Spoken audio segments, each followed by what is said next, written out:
Je pars à l'autre bout du monde et je pense que ce sera un aller sans retour. Pas que je reviendrai pas, mais je vais tellement changer que tu ne me reconnaîtras pas. Il y aura un avant et un après, alors pas de retour à la moi d'avant, à la moi de maintenant. Donc j'aimerais trop partir. Mon rêve serait les États-Unis, genre San Francisco les gars. Quand je vous dis, je bande sur cette ville. San Francisco c'est ma ville de cœur, mais donc il faut que je trouve un truc. Moi c'est Mariam, je viens d'avoir 23 ans et j'ai grandi quasi toute ma vie dans le sud de la France à Toulouse et puis il y a 5 ans j'ai déménagé à Paris pour mes études. Je suis alors rentrée en classe préparatoire et après les 2 ans j'ai enfin intégré une école de commerce et alors que tout devait devenir simple, bah tout est devenu compliqué et flou. En vrai je crois que j'ai fait un peu une crise existentielle. Pourquoi j'étais là, qu'est-ce que je me voyais faire dans la vie, qu'est-ce qui m'épanouissait vraiment en dehors de ce que la société nous disait. Et comme beaucoup de monde je me suis sentie perdue, pas à ma place et j'avais l'impression de perdre mon temps et surtout de gâcher mon potentiel. Et j'ai même songé à quitter. Mais bon, soyons honnêtes, j'avais vraiment pas les couilles, du coup je suis restée. Mais j'ai pris une année de césure pour me consacrer à ma vraie passion, la vidéo. Mais quand tu fais des choses que t'aimes, l'année passe vite. Du coup, 1 an plus tard, me revoilà sur les bancs de l'école et la seule chose qui me motive, c'est de penser à l'avenir. Penser à l'étranger, penser à déménager à l'autre bout du monde. Et ça, les gars, c'est carré parce que c'est obligatoire de passer un semestre à l'étranger pour avoir le diplôme et il y a énormément de destinations au choix. Mais sur les 195 pays et 4,3 millions de villes, l'une d'entre elles a retenu mon attention. Et carrément, j'avais pas d'hésitation, Je veux m'installer à San Francisco. Et là, vous allez probablement vous dire, mais pourquoi elle veut partir à San Francisco ? Déjà, je dirais que j'ai une attache un peu familière à la ville. Vous voyez, je me la suis donnée, j'ai imprimé carrément un plan pour vous. Donc ça, c'est San Francisco. Et en fait, je suis allée plusieurs fois. Je suis allée en 2015. Donc avant, je suis allée en 2010. Il y en a, ils étaient même pas nés, wesh. Non, je suis allée en 2010, en 2015, en 2019. Et c'était vraiment juste les meilleurs souvenirs de ma vie. On voit la grâce sur mon visage, on voit la reconnaissance d'être en vie. Et surtout, ce qui a rendu les voyages trop bien, c'est que j'étais avec ma famille. Voilà, il y a ma marraine qui habite justement à San Francisco. Enfin, elle habite pas à San Francisco même, mais à côté. Dans une ville qui s'appelle Oakland, littéralement. Là, tu vois, c'est à 30 minutes. Et là, vous allez vous dire, mais comment ça se fait que ta marraine, elle habite à l'autre bout du monde? Et là, c'est le moment de la story time. Voilà, parce que la rencontre entre ma marraine et ma mère est vraiment épique. 30 ans plus tôt, j'étais pas née, peut-être que toi non plus, mais ma mère l'était. Elle se baladait dans les rues de Toulouse et elle a entendu une jeune femme parler anglais dans une cabine téléphonique. Passionnée d'anglais, elle a attendu qu'elle finisse son appel pour aller à sa rencontre et elle lui a dit « Do you speak English ?» Et c'est comme ça que leur amitié a commencé. Et cette dame, c'est ma marraine. Donc maintenant, les gars, il va falloir trouver un stage, mais je sais d'avance que ça va être très cardio parce que j'ai des critères contraignants. Je veux pas juste un stage aux États-Unis, non. Je veux un stage qui me plaise. Et mes critères, ils sont... En fait, je veux juste pas rentrer dans le capitalisme. Voilà, travailler de 8h à 18h, 6 jours sur 7 dans une tour. Et déjà que trouver un stage en France qui te correspond, c'est chaud. Alors là, les gars, force à moi. Voici la liste des critères non exhaustifs. J'aime trop dire non exhaustifs, je me sens comme une prof un peu genre. Bref, je vous présente tous les critères qu'il me faut. Je sais pas si vous arrivez à lire, mais premièrement, moi, il me faut un stage dans l'art. Ok, j'aime trop la créativité, j'aime trop créer et j'ai pas envie de m'ennuyer. Donc ça, c'est premier critère. Ensuite, les horaires. Moi, il me faut des horaires un peu chill, c'est-à-dire 35 heures, voire 40. Mais si j'aime bien, ça va. Pas des 45 heures, 50 heures. Ensuite, 3 mois maximum de stage. Parce que je dois rentrer en France en janvier et je voulais pas passer tout mon temps à travailler, même si j'aime bien la créativité. Il faut faire aussi de la créativité pour soi, donc moi j'aimerais bien réaliser mes petites vidéos, rencontrer du monde, etc. Donc, le projet c'est quoi? Je viens 1 mois avant le début du stage et je pars 1 mois après la fin du stage. Comme ça, j'ai les deux, je m'amuse et je travaille, voilà. J'espère que vous avez aimé ma petite présentation.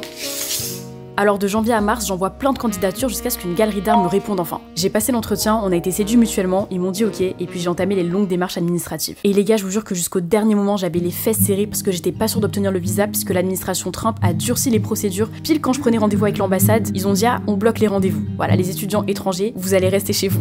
His administration ordering embassies to stop interviews for student visas. Mais en fait, je ne peux pas ne pas partir. Littéralement, depuis 5 mois, je me fais des scénarios dans ma tête, je vois ça comme un échappatoire, un nouveau départ. En fait, les gars, c'est presque vital pour moi de partir. Et là, vous allez vous dire, elle fait que maxer, elle est dramatique. Mais habituez-vous, parce que je prends les choses à cœur. Non, en vrai, je vous ai même pas tout dit, j'ai un peu fait la cachotière. Je veux pas partir pour partir, parce que un de mes objectifs, c'est de retrouver ma joie de vivre et vraiment mon excitation pour la vie. C'est un truc que j'ai l'impression que j'ai un peu perdu. C'est pas que j'aime pas la vie, mais je la vis pas avec excitation, t'as vu. En mode, tous les jours, je me lève, je suis en mode, let's go. Non, je me lève et je me dis un jour de plus. Donc là, le but, c'est de kiffer, mais ouais, de me sentir vivante, tu vois. En fait, depuis janvier, je me suis éteinte progressivement, mais sans trop m'en rendre compte. J'étais coincée dans une routine que je subissais, j'ai arrêté de faire ce que j'aimais pour me focus à 100% sur l'assiduité scolaire et valider les partiels. Franchement, je prenais sur moi à la mort et je me disais tous les jours d'être patiente, que ce n'était qu'une question de temps. Et un jour, en sortant des cours avec Yezel, on s'est posé au jardin du Palais Royal et elle m'a dit une phrase qui a vraiment résonné dans ma tête. Pour être sincère... Toujours honnête, oui. Pour être sincère, Mariam, cette année, j'ai vraiment l'impression que, je sais pas, genre quand on s'est rencontrés, je sais pas comment dire, mais il y avait une forme de spontanéité, t'étais vraiment hyper, genre, très fulgurante, tu vois, tu mâchais pas tes mots, vraiment t'avais une énergie qui débordait. Là j'ai l'impression que cette année tu rationalises tout. Et je sais pas si c'est juste toi peut-être qui est stressé, etc. Mais j'ai l'impression que t'es pas connecté à tes émotions et c'est comme si tu mettais une vitre entre toi et le monde. Il y a une vitre entre toi et le monde. Cette phrase m'a vraiment hit, comme on dit. Elle m'a vraiment impactée parce que je pense que c'est vrai. En fait, en disparaissant à moi-même, j'ai un peu disparu du monde réel. Mais paradoxalement, je suis beaucoup dans ma tête et j'ai de l'espoir. Je me raccroche grave à un imaginaire, à une version de moi dans un monde différent, à une toute autre vie que je pourrais avoir. Et je sens que cette version de moi m'appelle, que je suis sur le point de devenir cette moi-là qui crie de l'intérieur. Et qu'une réelle métamorphose est sur le point d'avoir lieu. Je ne peux plus être dans un entre-deux où la vraie moi ne correspond pas à la moi que j'imagine. Non, ça c'est fini. J'ose même pas parler parce que vous allez me prendre pour la folle d'internet. Mais en fait les gars, j'ai l'impression que je suis à un tournant de ma vie et que je sais pas, je suis sur le point d'éclore, de me transformer. Je suis un peu cette Winx en fait. Non, plus sérieusement, en fait j'ai l'impression d'avoir fait en sorte de réunir tous les petits ingrédients pour que ma transformation elle se fasse de la meilleure des manières. Voilà, déjà l'étranger, le fait d'être libéré un peu de la pression scolaire et surtout poursuivre un peu mes rêves. Plus sérieusement en fait j'ai envie de vraiment faire correspondre l'image que j'ai de moi et ma vraie vie et la vraie moi, vous voyez. Parce que je sais pas, je trouve que c'est très frustrant d'avoir un gap entre ce que tu penses pouvoir être et ce que tu es. Et toute cette année j'essaie un peu d'accéder à ce moi que je sentais exister quelque part mais que je n'arrivais pas à voir parce que je sais pas, j'étais fatiguée, j'étais pas dans le mood, j'avais pas le temps, Et j'avais fait une vidéo l'année dernière, c'était tout le monde se ressemble et à la fin je disais que la question identitaire de qui es-tu, finalement on pouvait pas trop y répondre parce qu'à chaque instant on change et que finalement on est juste une superposition de couches différentes parce que quand tu changes tu ne deviens pas quelqu'un d'autre, enfin c'est toi mais un degré un peu plus poussé, vous voyez. Et je veux vraiment me servir de ce voyage à l'autre bout du monde pour me découvrir un maximum et je sais pas, rencontrer plein de monde. Ce sera un aller sans retour. Enfin non, faut pas dire ça parce que sinon ils vont m'attraper à la douane, ils vont dire toi tu restes en France. Mais sans retour, de manière métaphorique, vous voyez. C'est en mode je vais tellement changer que quand je reviendrai en France, ce sera plus du tout la même moi. Et en plus je vais faire ça sous caméra parce que j'aime trop les caméras. Vous allez pouvoir témoigner de ce changement et j'espère que vous aussi les gars vous allez continuer à évoluer et que ça va peut-être vous inspirer à avoir accès aux différentes parties de vous parce que c'est que le début. Et puis est venu le moment de dire au revoir à mes proches. Au revoir à tous mes amis que je considère vraiment comme ma famille. Et en vrai ça me fait quand même de la peine et je me demande comment je vais évoluer sans eux, comment je vais devenir moi alors qu'ils ne sont plus là. Enfin qui suis-je aussi moi sans mon entourage, vous voyez. Après il y en aura un nouveau peut-être, on est là pour faire des rencontres évidemment, of course. N'empêche c'est une dinguerie, tu pars dans une semaine. Ça passe trop vite. J'aurai les fesses dans l'avion. Bien côté hublot, hein, j'ai payé mon supplément. Attends. C'est beau hein. Eh il mange hein. Elle mange hein. Elle consomme. Bon, ton rouge à lèvres il a débordé. Quoi? Ton rouge à lèvres il a débordé. On va être sur peinture. Eh c'est bon. On cut. Je me fais shade un peu parce que je suis aux États-Unis en mode en territoire ennemi. Pour le coup. En plus, t'as forcé pour y aller. Hein. De fou. Entre le visa, entre ça, entre si, t'as pas hésité une seule seconde. Ah, mais ok. Hein. Je suis un peu cette vendue finalement. Ah oui, clairement. Très Alors que je suis même pas payée au stage, wesh. T'es bénévole pour y aller, wesh. Après, on va peut-être se voir plus tôt que prévu, Mika. On va peut-être pas se revoir en janvier, mais. Je sais pas. À voir. Après, je te mens pas, c'est un peu chaud. Hein. La France de Macron n'a pas d'argent pour venir aux US payer un billet à 1000 balles. C'est vraiment, faut que je t'aime pour venir. Ah sinon, bon, mais tu viens de dire que j'étais ta meilleure amie. Oui, mais après, la meilleure amie, il y a la crise. Là, c'est la crise financière, là. Là, c'est la crise financière. Ah bon, bah t'es bien en train de succuler une barbe à 4 € après. Bon. Arrête, tu la crise pour qui? Tu portes de la haine aussi. 4 €, c'est quoi? Genre, c'est bon. Et évidemment, j'ai retrouvé Iris, on a grandi ensemble, elle a connu plein de versions de moi et je pense que c'est une des premières personnes à m'avoir introduite à Paris quand je suis arrivée. Et ce qui est fou, c'est que j'ai l'impression qu'on est souvent dans les mêmes transitions de vie et qu'on a un peu les mêmes problèmes au même moment, donc c'est trop cool de pouvoir en parler avec elle et de bien rigoler. Hein. Iris, tu es la femme drôle que tu pensais être. Là, je sens qu'on est trop dans une période transitoire, Iris. On est dans une période de changement et tout, on va se métamorphoser. J'espère qu'on va pas se manger le virage, hein, je te mens pas. T'imagines, on se retrouve là 1 an plus tard. Bon, ça dit quoi le sang? Non, franchement, je pense qu'on est des personnes quand même, on est archi réfléchis. C'est genre vrai. même si on agit sur des coups de tête et tout, genre on a toujours minimum un plan B, on Ouais, réfléchit c'est ça. à comment faire au mieux.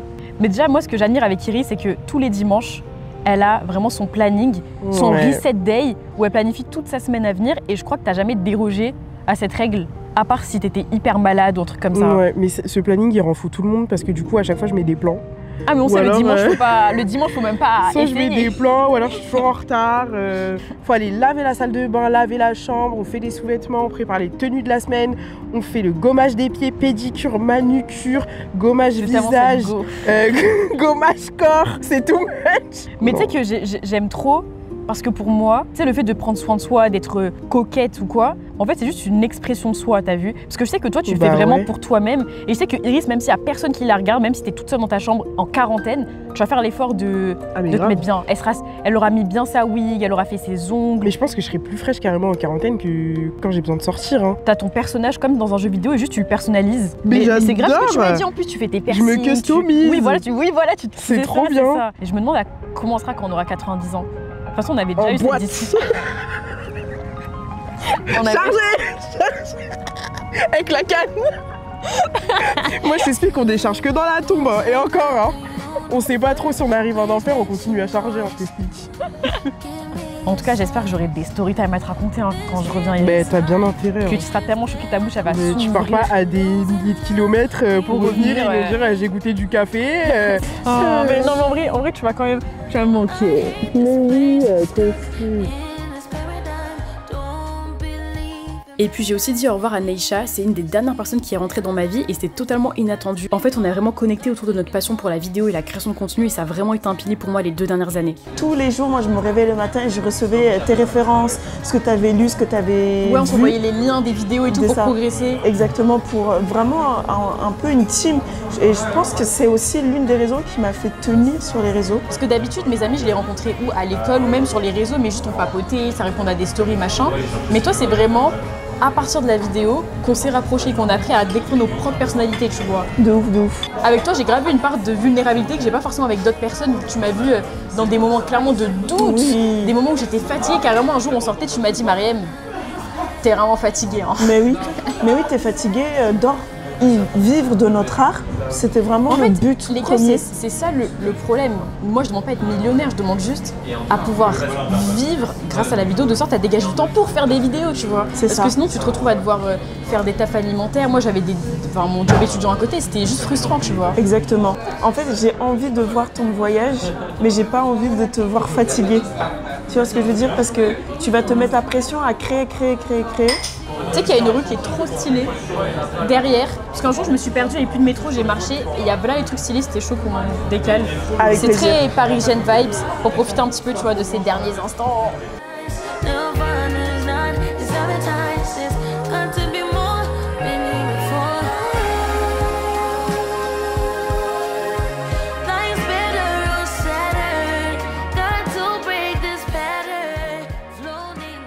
En fait, depuis, je vous parle de mes amis, je parle de Paris, mais j'ai même pas commencé ma valise. On part demain. C'est un peu chaud là ce qui se passe. Voilà, je m'y prends à la dernière minute. En fait, je sais pas, j'étais dans un déni de est-ce que je pars vraiment ou est-ce que je pars pas. Là, je réalise que je pars et que mes affaires, elles sont pas prêtes. En plus, je dois vider toutes mes affaires parce que, je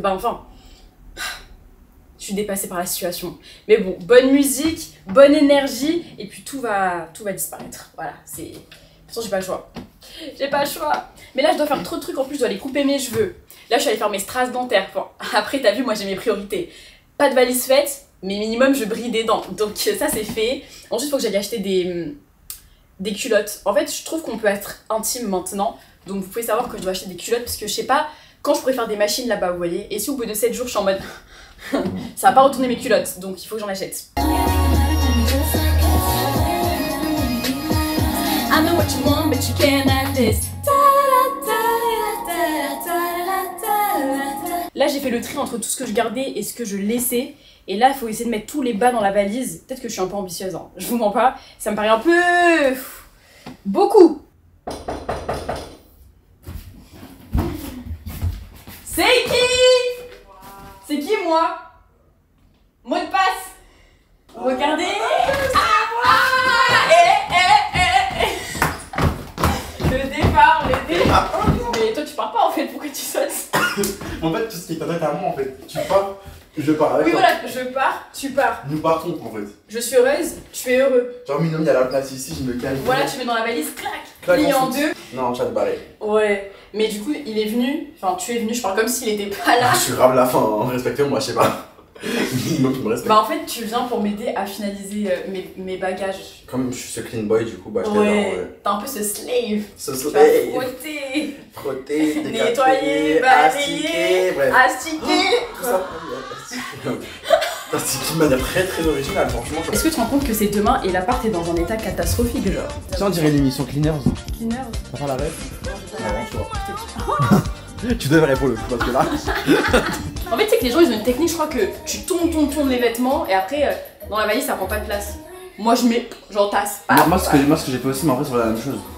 Mais ça, tu penses ça rentre dans ma valise? Est-ce que c'est stratégique de mettre le gros dessous de l'idée avec moi? Moi je. Tu penses dans l'avion je vais avoir froid ou pas? Moi j'aurais pris que ça dans l'avion. Dans l'avion? Ouais. Ok. Eh le petit oh mais non. T'as vu? Regardez. Vraiment c'est Hawaï, on dirait pas des cocotiers. Il y a de la masse hein. Bah ils sont un peu vides les cocotiers, je te mens pas. Y a pas d'eau. Y a pas d'eau, bâtard.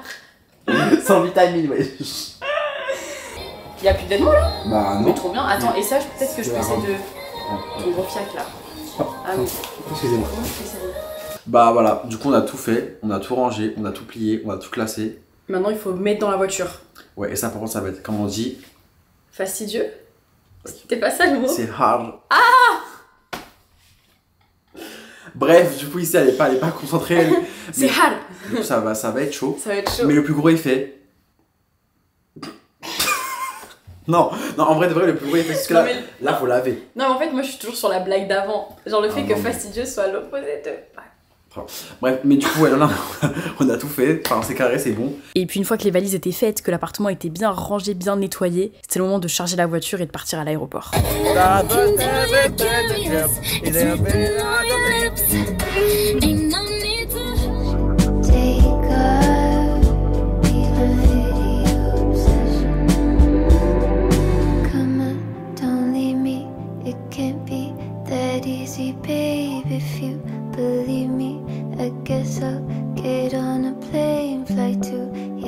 Et vraiment, je me demande qui je serai quand je reviendrai, qui je vais rencontrer et quelles discussions vont changer ma perception du monde. J'en ai vraiment aucune idée et j'adore, j'ai l'impression que j'ai retrouvé mon excitation et ma naïveté. Et j'ai un petit peu hâte de retrouver Paris dans 5 mois, mais un nouveau Paris à travers les yeux de la nouvelle moi, et j'espère qu'elle aura quelques réponses aux questions que je me pose. Alors n'hésite pas à t'abonner et à activer les notifications pour ne louper aucun nouvel épisode, et puis j'espère que toi aussi, tu es prêt à te rencontrer.